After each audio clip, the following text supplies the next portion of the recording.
Welcome back to what is video number 12 in this FXS Lowrider Shovelhead rebuild series.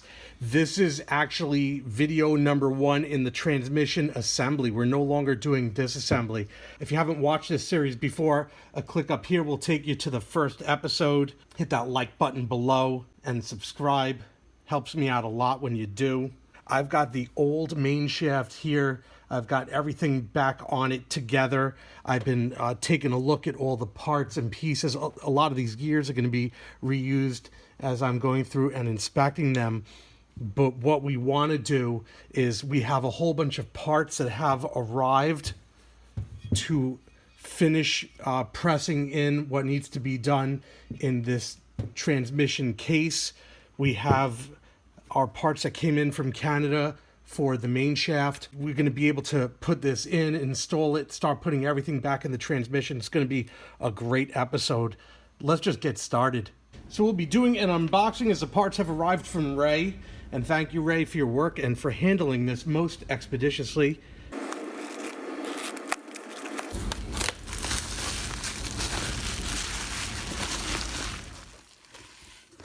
This looks to me like the original bushing that came with the gear. I put this in the bag and some seals, and here is the new shaft and spacer with the bushing that Ray put in, and the seals are in there. We could see this all set up together here like this. So yes, very nice indeed. So this is what we're going to be installing into the transmission. Everything looks real good. It survived the journey with no damage. Very cool. So we'll slide this off. We'll have a quick look very gently. We can see this is just the Andrew shaft that I purchased and sent to him for sizing. We could see this is the bushing that he put into size, and the seals that were installed here, and this spacer right here. I should hope that there are no leaks. That's the goal anyway. We get to a point where we start working with new equipment and not old equipment, and now we actually have to be careful. I don't want to mess anything up. Also want to gently lift this spacer off from here. So I'm going to twist it and pry it up. There it is. We can see the seal in here. Also see seal over here. And this will be reinstalled during assembly time. Just came back from Leesburg Bike Fest and stopped by the Bug Ranch here with this bearing. And I originally thought I was going to toss the whole thing and just get this new this sleeve for the bearing and be done with it. But when I saw the price of these, like $45, $55 for this thing, and also saw that in the picture a lot of this metal comes pre-rusted, brand new out of the box, I figured I might as well just press this one out, and if I could reuse it, I will. So we're going to press this out now. For this, we're going to be using our front wheel drive service kit again. I have a really nice fitting here. This one just goes right over this like that, and this side I could get away with something this size. Go over here and just press right down and knock this out. We're going to do that now. We're going to get set up. I got Mom supervising today, so I got to be on my best behavior. Say hello, Mom. Hi. We're going to place the bearing on the press like that. I could probably get away really with probably pushing, since I'm not reusing the bearing, I could probably just push it out just like that, as long as this is centered so I don't damage that portion. We're going to go with that. You approve? No, it's off to this. I'll center it as soon as I get this on here. Yeah. As we come down, I'll do a final check, right?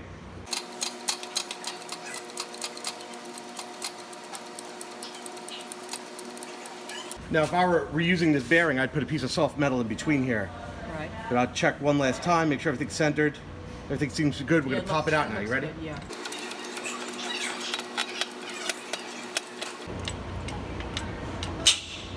There we go. Finished. Oh, that click was the finish. Yep.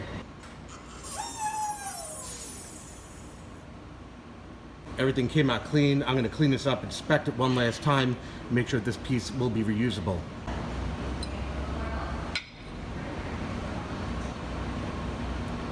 And so here's that bearing that I've removed back on the bench, and obviously this bearing's not going back in. It's a little bit crusty, and that's absolutely fine. So I went over to J&P to go and order this bearing. I'll show you the link that I ordered from up there. I was happy to see that this exact bearing is available from J&P. As we see in the picture, I'll hold this bearing up here.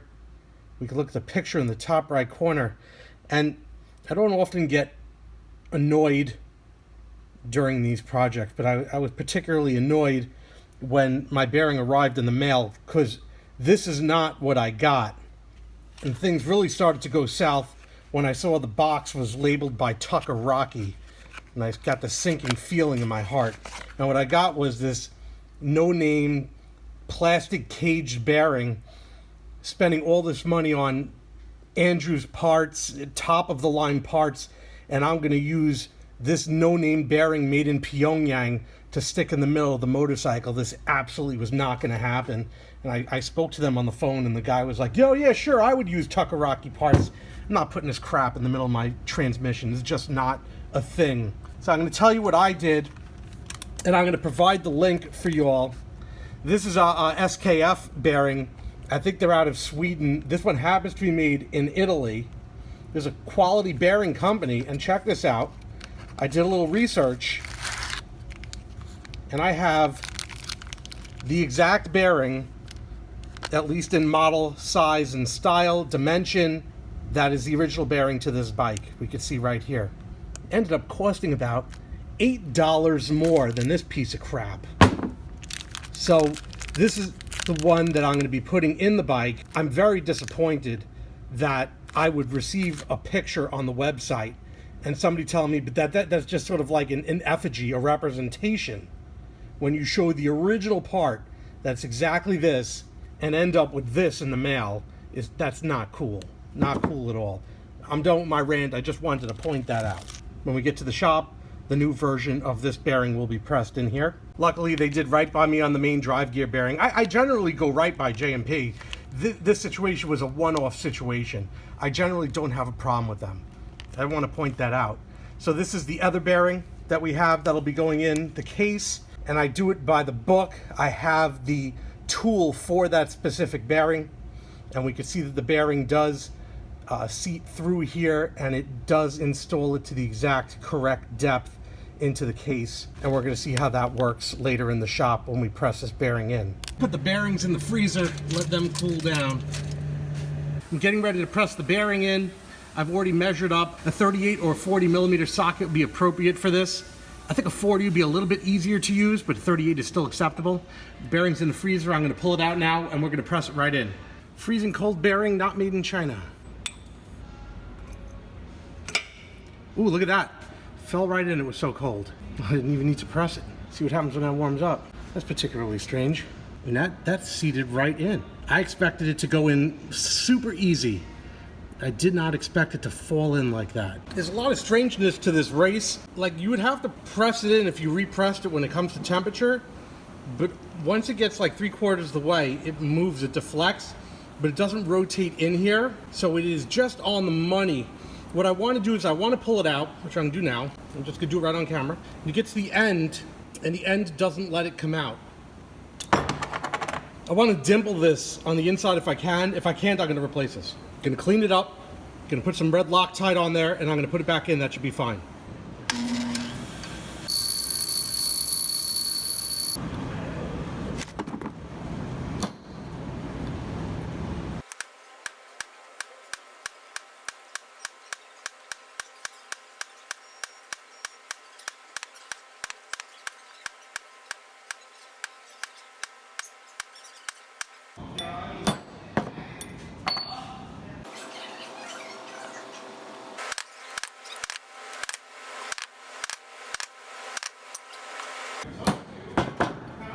There we go. I believe that to be sufficient. We're going to put a little slathering, a very thin coat of red Loctite around that outer portion, and then we're going to press the bearing back in. I'm going to clean this out with some alcohol, some isopropyl alcohol, get all the nastiness out of here. Also got to clean the outside of the bearing as well. Leave that set to dry.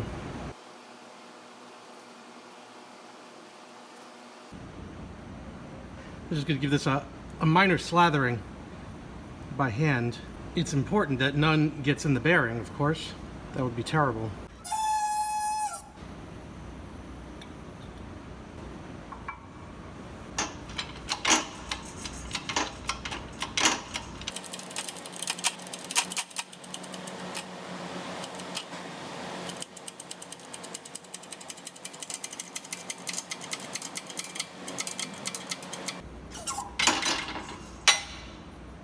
There we go. Just gonna get right here in this recess and make sure there's any overlap. I don't see any. I was very careful about the amount of Loctite applied. There's none leaking out here. Barely a silhouette of red. So we're good. And this bearing is now in there. I mean, it is in there now. It's not loose fit anymore. Bearing seated, it's flush. We'll move on to the next step. The transmission now has a safe and flush mount for the press when we push in the bearing. No pressure will be exerted on any of the studs. Here's the bottom portion. So I'm going to be pressing in the bearing here. I'm going to be using this special tool to do so now that I've got the block of wood drilled out to support the entire transmission with the studs. I'm going to go get it from the freezer. And the flat side with the lettering is supposed to be up and out. That is to say, it's on top. And that's the side that goes on the tool like this. So I'm supposed to get this straight and seated in.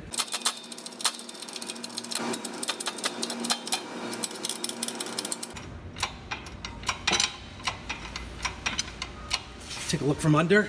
It's pressing in nice, and it's supposed to bottom out at a certain point.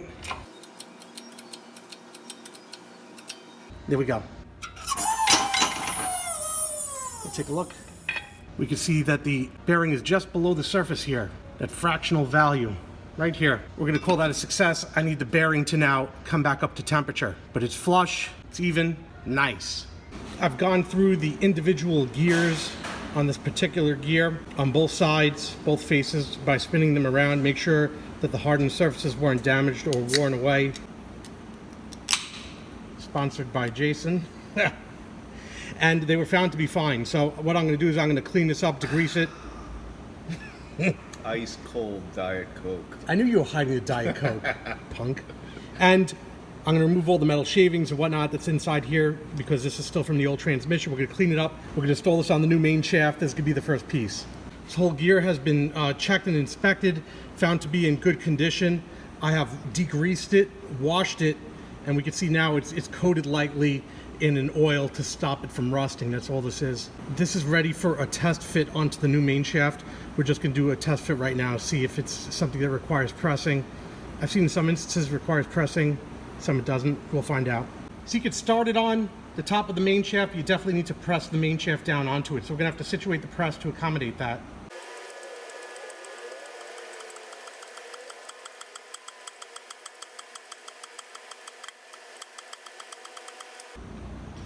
That's it. If I go any further, the plexiglass would be an indicator. It would start to bend. It doesn't take a lot of pressure to lock this one into place. So I'm going to loosen it. And it's just starting to bite in. We'll take a look. Very nice. Put the bearing on next. Now I've restaged the shaft to press the bearing on to the top here over the gears. This will be going on just like that. I've got a deep well 1 1/16 that clears this shaft with no problem. It also sits around the inner portion of this bearing to support it. This is the portion we're going to be driving in. So we're going to be set up like that.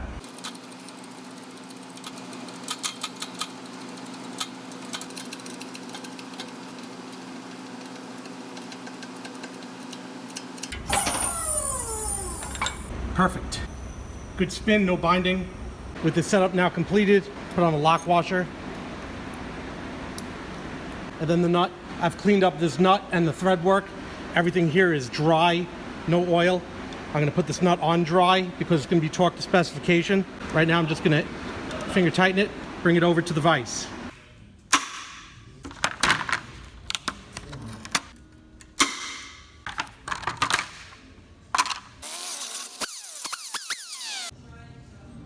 I have the shaft torqued in the vise right there at the splines. I do have those pieces of nylon is protecting it, held down tight enough that I'll be able to torque this nut on the end. And this will be the commonly used 1 3/8 socket deep well, because we all got one of those. Going to tighten this to 55 foot-pounds of torque.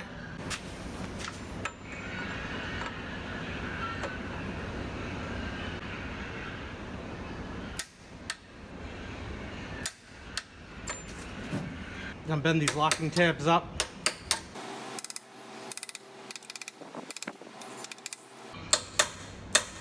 I got one more I could hit. I have to rotate the shaft. Next we'll be cleaning this gear and doing an inspection just like before to make sure these items are okay. If they pass, we'll install them. If not, we stop here, order new parts. Let's do that now. An inspection of these components shows them to be in good order. I've gone around. These have already been washed. You can see that them coated with a light oil to prevent rust. That's all this is. Also, we could see that there's a cutout here for oiling. That's in good condition. The mating surface on the inside is also in good condition as well. Before leaving for the day, I wanted to hit these bottom studs with some permatex green and let that wick its way into these threads for some added protection before we do any assembly in the transmission. Ray specifically said to add grease to this inner seal and this O-ring, so I've done so. I'm going to clean this up a little before I insert it. Greased up, we'll install this gear now gently into the bearing. Just like that. Give it a little turn. We'll be assembling these pieces as we bring the shaft through. Remembering to observe that the words high points towards this final gear here. Try to get this on camera. This is Schaefer's oil for transmission. I'm going to be coating these parts just lightly. I don't need to go nuts. This is just for assembly.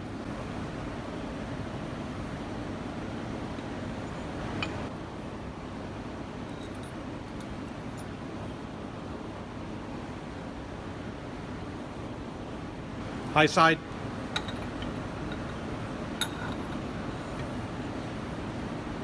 Just start to get it through so it stabilizes.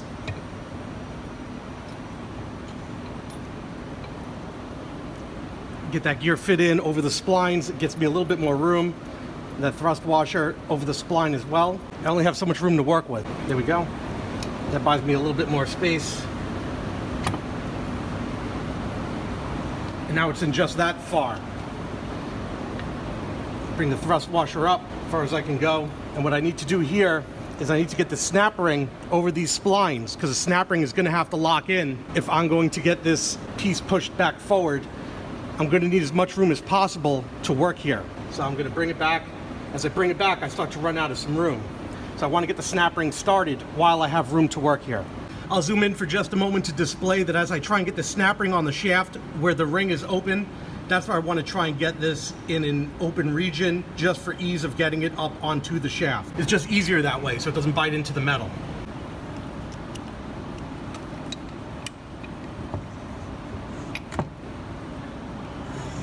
It's a little difficult to get it up on the shaft, but you slowly work it on. I'll bring this back, get some more room. And push that washer back. We can see the recess there that it will go into. Try and keep the ring parallel so you don't have any resistance. Just slowly working that ring back into position. It should snap right in. There it is. I believe I felt it snap. I will inspect it. There we go. There we go. The final snap. Ring is in the groove. Now I'm going to bring the shaft now further forward into position.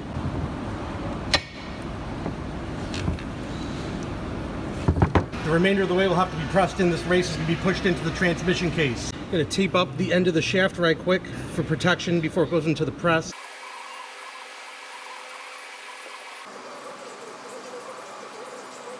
I put tape to hold the clutch up. Eventually, enough of the smooth shaft will be pushed under that I can rest it against this gear. I don't have to worry about getting the splines caught, but I just don't have a good feeling at the beginning. I just get a little nervous, so that's all I'm doing here.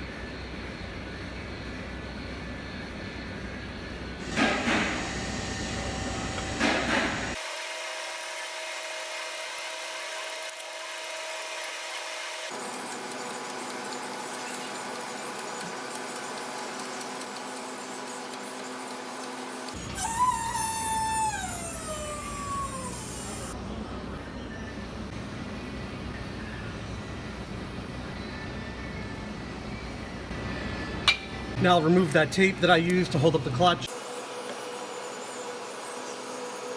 And so the clutch slide down when I did that. That's exactly what I wanted to avoid at the time. And now it's fully seated. We can see how much more of the shaft now extends outward. And this is full seat. This is back in position. So this clutch would grab onto this, or would sit and grab onto this. And this would spin free. Nice. For the next portion of the project, I'm going to be temporarily reapplying this retainer plate. It's not supposed to go in yet, but I want it in to hold in this bearing race when I push in the seal on the other side. That's it. That's just to hold everything together. Just no mishaps. That's really nice. Remove the tape from the spline here. I'm going to apply some grease to the inner ring on the spacer right here. And here as well in support of the seal.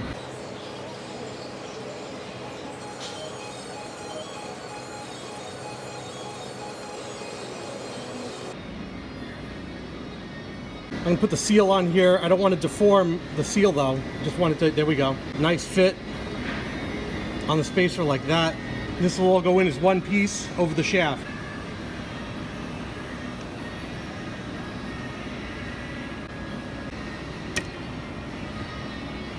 I have to upgrade the wooden stand for one final press. Even better. There we go, even better.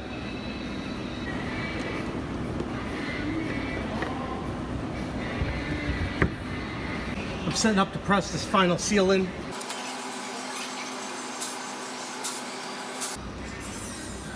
Take a look. There it is.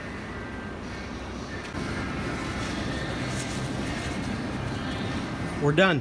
The main shaft is now completely installed into this transmission, and with that I believe this closes this chapter on the Shovelhead rebuild. In the next video we're going to be getting into the counter shaft, and hopefully the reassembly will be the last chapter in the transmission rebuild. What I would like to do is throw a shout out to Ray, who has worked on this final drive here, as well as the main shaft, with his method for stopping leaks from happening here at this point, with some double seals and some machining of the inner bushing here. I will provide Ray's information in the comments below for people who want to reach out to him to have him conduct the same work on their transmission. In the next video, we're going to be getting into the counter shaft.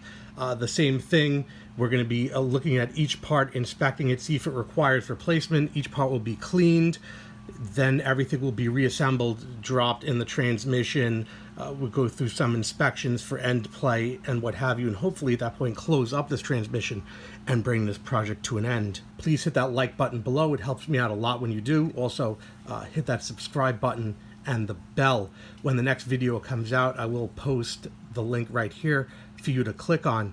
I hope you found this video enjoyable, entertaining, and informative. Thanks for watching. Thanks for watching. Would you like to reply?